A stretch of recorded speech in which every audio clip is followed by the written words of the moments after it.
এখানে এত সিন্ডিকেট এবং এত বেশি অসহযোগিতা, যে কারণে আমরা কাজ করতে গেলেও আমরা কাজ করতে পারছি না, আমাদেরকে কাজ করতে দেওয়া হচ্ছে না।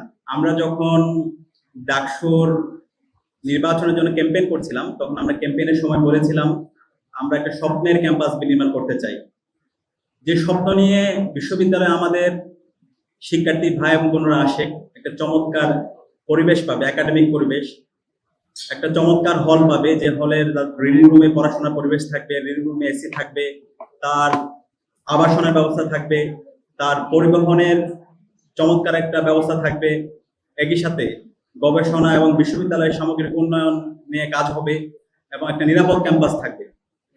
সেই ক্যাম্পাস বিনির্মাণ করার জন্য আমরা দায়িত্ব নেওয়ার পর থেকে কাজ করে যাচ্ছি এবং সফলতার সাথে ডাকসু এখন পর্যন্ত আমরা প্রত্যেকটা যে ইস্তেহার দিয়েছি, প্রত্যেকটা ইস্তেহার আমরা অ্যাড্রেস করার চেষ্টা করেছি। এখন কিছু ইস্তেহার ইতিমধ্যে বাস্তবায়ন হয়েছে, কিছু ইস্তেহার চলমান অবস্থায় আছে। তো এখানে সংকটটা হলো আমরা প্রত্যেকটা প্রবলেম ধরে ধরে আমরা অ্যাড্রেস করতে চাচ্ছি, কিন্তু এখানে এত সিন্ডিকেট এবং এত বেশি অসহযোগিতা, যে কারণে আমরা কাজ করতে গেলেও আমরা কাজ করতে পারছি না, আমাদেরকে কাজ করতে দেওয়া হচ্ছে না। আজকের যে এসি স্থাপন, এটার কাজ শুরু করেছি আমরা নির্বাচিত হওয়ার পর থেকেই, এবং আমরা পরবর্তীতে আমাদের এসি ম্যানেজ করেছি।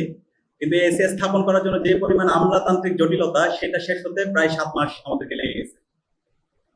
তো এটা বিশ্ববিদ্যালয়ের আমরা আজকে প্রতিষ্ঠার 104 বছর পার করছি। অসংখ্য সংকট তৈরি হয়েছে এবং এই সংকটগুলো বেশিরভাগই এখানে সিন্ডিকেটের মাধ্যমে তৈরি করে রাখা হয়েছে। তো ইনশাআল্লাহ আমরা এই সকল সংকট ভেঙে দেব এবং শিক্ষার্থীরা আমাদেরকে যে জন্য ম্যান্ডেট দিয়ে নির্বাচিত করেছে, আমরা তাদের দেওয়া প্রত্যেকটা কমিটমেন্ট আমরা বাস্তবায়ন করবো ইনশাআল্লাহ।